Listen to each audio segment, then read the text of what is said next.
Hello friends, स्वागत है आपका अपने YouTube channel SMCY Bhupen sir में।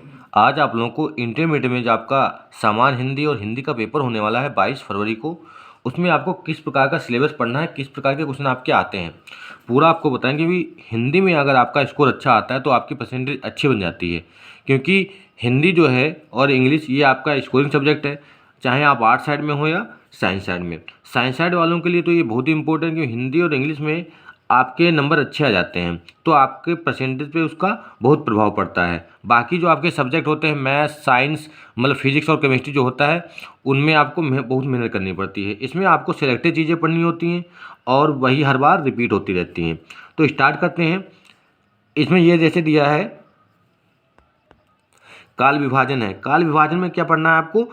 आदिकाल या वीरगाथा काल, संवत 1050 से 1375 तक। इस प्रकार का क्वेश्चन पूछ लेता है बहुकल्पी में कि आदिकाल या वीरगाथा काल कब से कब तक था, पूर्व मध्यकाल, उत्तर मध्यकाल या रीतिकाल, आधुनिक काल। ये आपको इस प्रकार के क्वेश्चन पढ़ लेने हैं और इनको याद कर लेना है।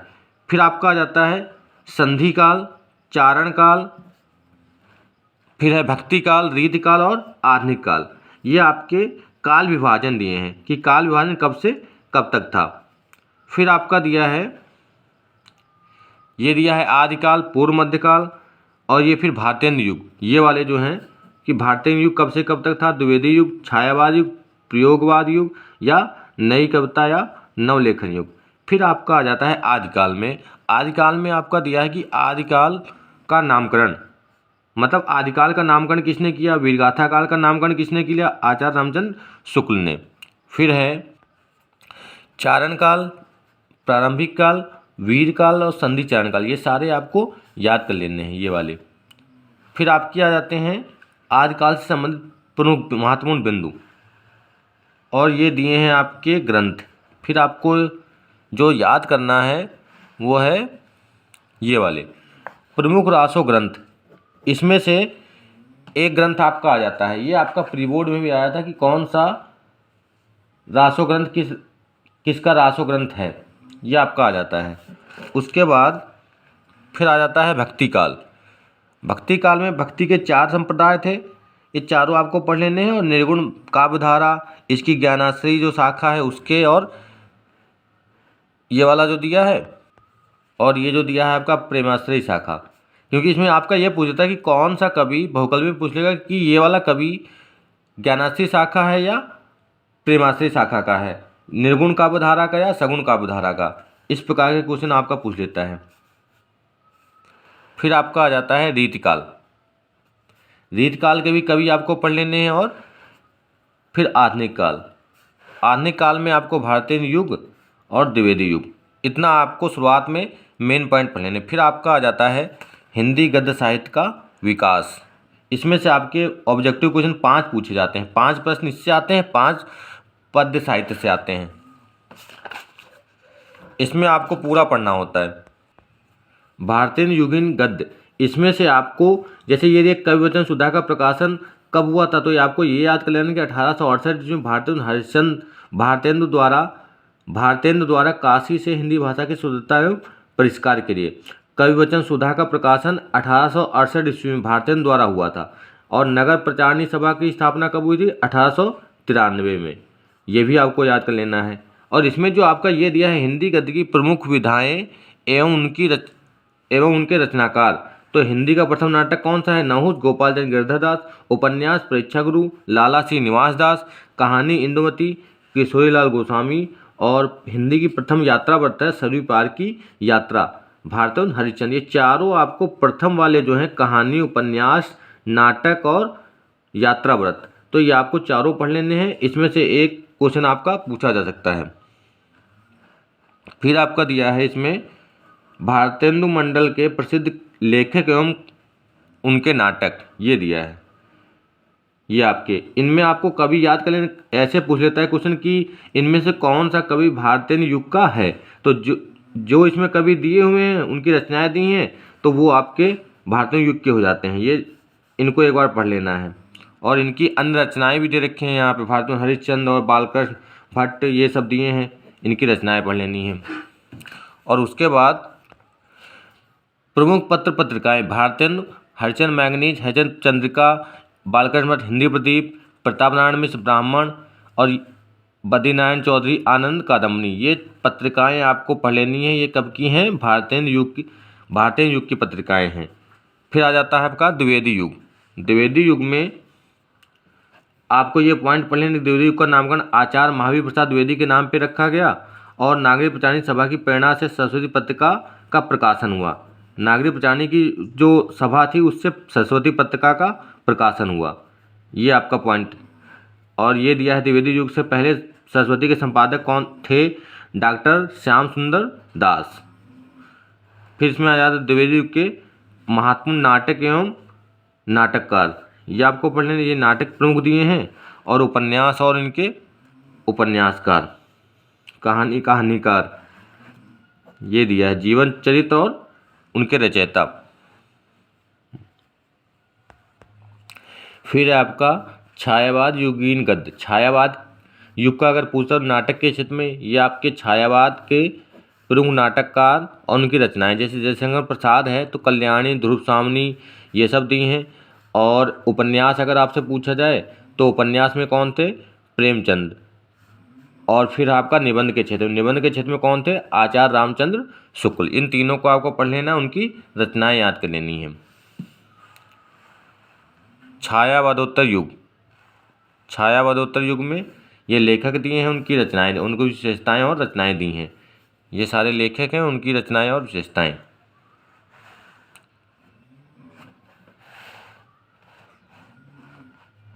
ये दिया है आगे।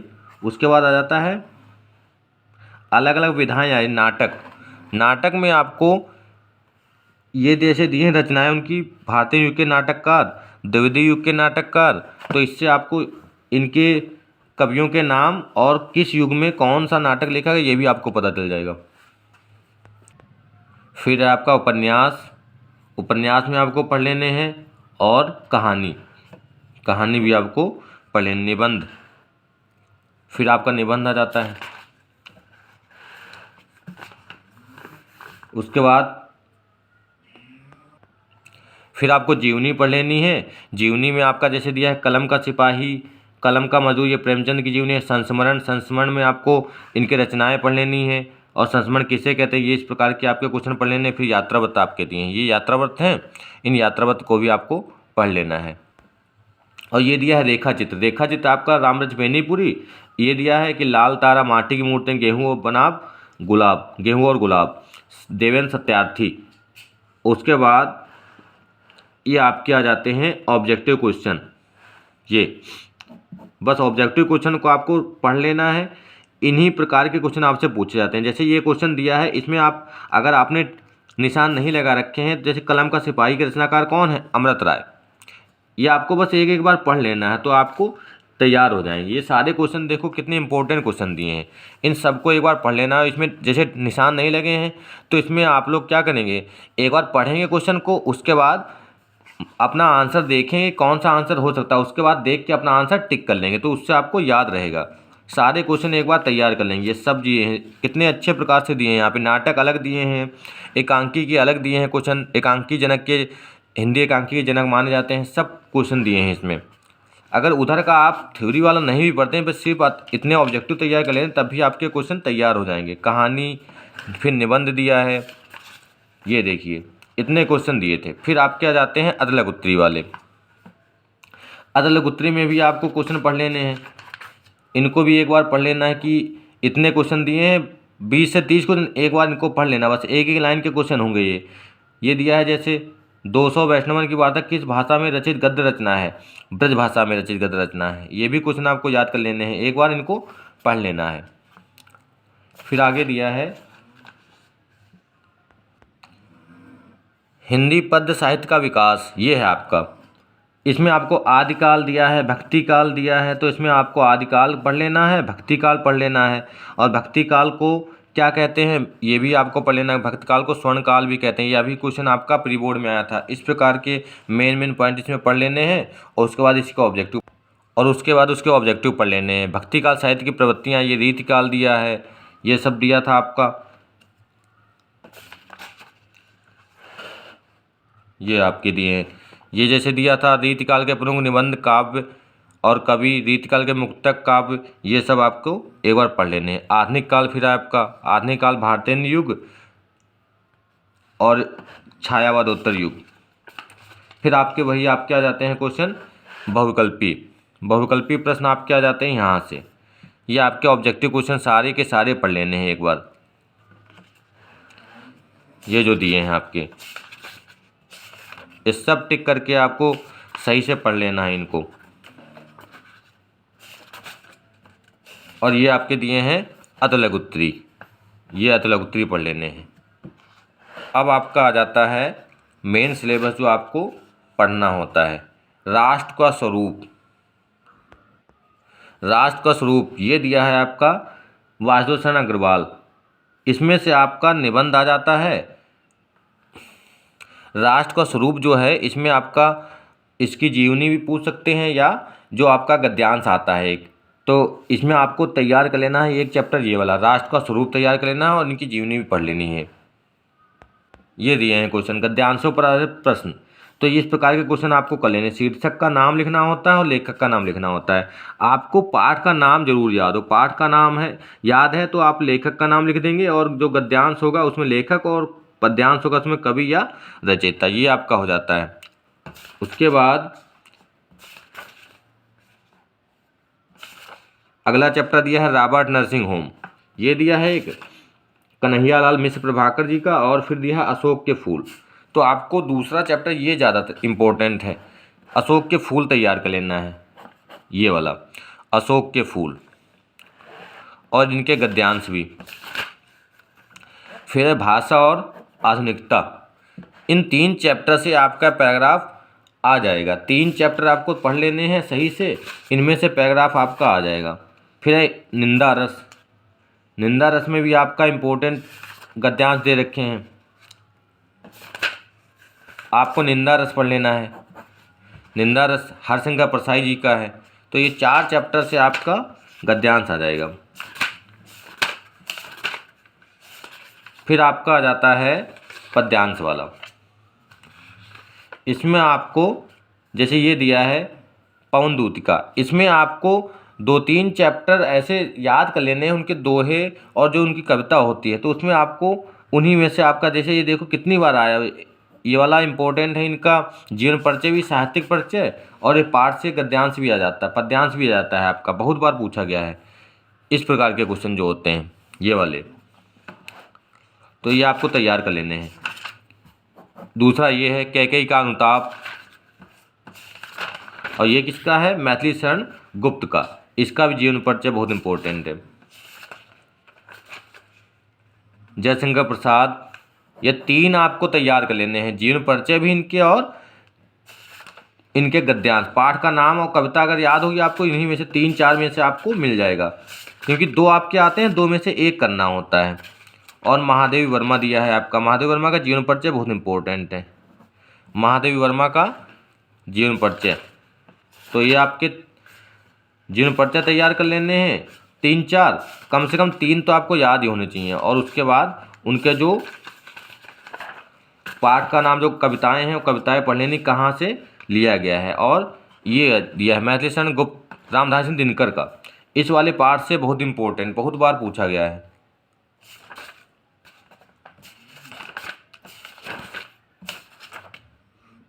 ये दिया था। अब आपका आ जाता है कहानी आ जाती है, ये ध्रुव यात्रा, पंचलाइट, इनमें से आपका एक क्वेश्चन आता है, ध्रुव यात्रा, पंचलाइट और बहादुर। ध्रुव यात्रा, पंचलाइट और बहादुर। एक लौटी दी है, लाठी, इसके बारे में आपको, और ये बहादुर दिया है।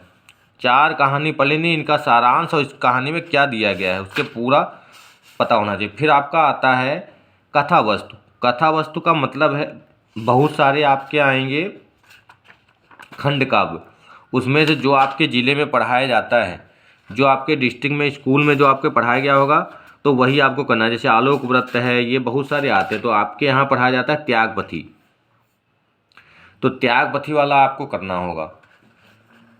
त्यागपथी वाले क्वेश्चन के आपके आंसर देने होंगे। त्यागपति है, त्यागपथी का सारांश, कथा वस्तु आपको पढ़ लेना है, प्रथम सर्ग, द्वितीय सर्ग, तृतीय सर्ग चतुर्थ सर्ग, ये पाँचों सर्ग पढ़ लेने, और उनका चरित्र चित्रण, जो चरित्र चित्रण है वो आपको बहुत अच्छे से पढ़ लेना है। ये दिया है जैसे हर्षवर्धन का चरित्र चित्रण, ये बहुत इंपॉर्टेंट, ये हर बार पूछा जाता है, कितनी बार आया है क्वेश्चन चरित्र चित्रण वाला, ये आपको एक बार पढ़ लेना है बस इसको। और ये आगे दिया है श्रवण कुमार, बहुत सारे आते हैं, उसमें से किसी एक को करना होता है आपको।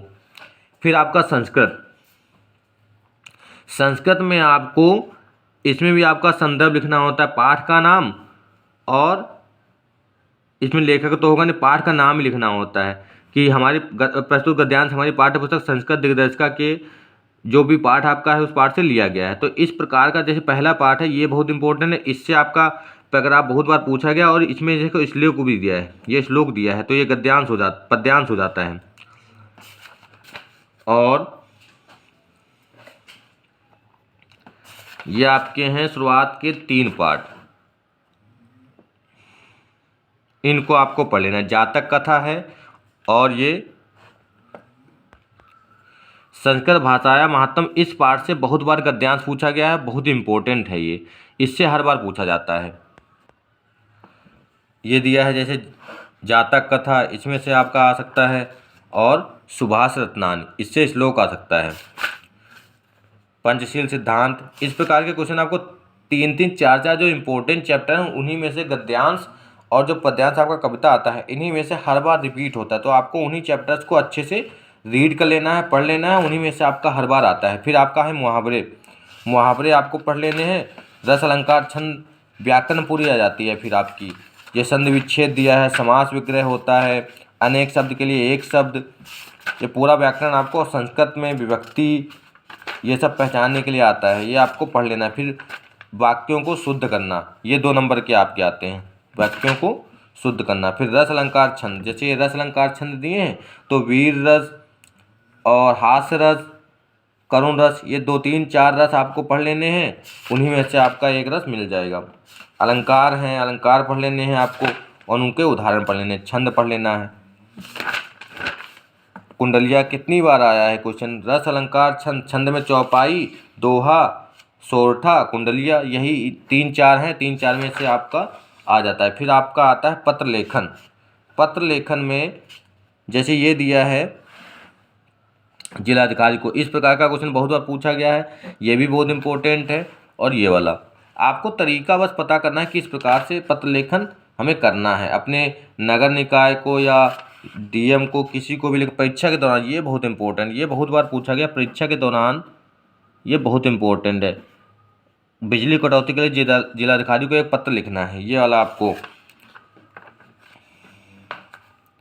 उसके बाद बहुत सारे हैं, आपको बस पढ़ लें। निबंध लेखन, निबंध लेखन में आपको निबंध इस प्रकार से लिखना है हेडिंग डाल के कि आपका पेज भी बहुत अच्छे तरीके से लिखा होना चाहिए, क्योंकि अगर आपने पूरा ऐसे लिख दिया है तो आपके मार्क्स अच्छे नहीं आते हैं, क्योंकि वो 9 या 10 नंबर का आता है और उसमें आपको अच्छा लिखना होता है। 2 से 3 पेज आपको भरने होंगे और हेडिंग डाल के लिखेंगे तो आपको अच्छे मार्क्स मिलेंगे।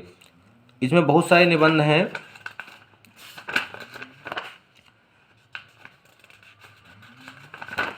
यहाँ से आपका दिया है जैसे यहाँ पे विद्यार्थी और अनुशासन, ये भी आपका बहुत बार पूछा गया है।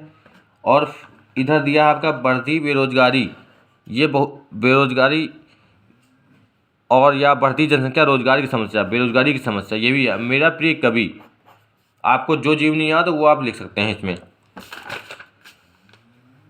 इसमें आपका फिर आ जाता है किसान की समस्याएं, ये इम्पोर्टेंट है। और आतंकवाद की समस्या बहुत ही इंपॉर्टेंट है, वाला मोस्ट इम्पोर्टेंट, ये बहुत बार पूछा गया, आतंकवाद की समस्या। भ्रष्टाचार, ये भी आपका आता है, बस आपको इनको एक बार पढ़ लेना है। पर्यावरण के बारे में आपका बहुत बार, ये तो बहुत ही मोस्ट इम्पोर्टेंट है। पर्यावरण की समस्या आपको वायु प्रदूषण, जल प्रदूषण, मृदा प्रदूषण सबके बारे में लिख देना है और तैयार कर लेना है इनको, ये आपके हो जाते हैं। फिर विज्ञान वरदान या अभिशाप, इतने आपके क्वेश्चन थे।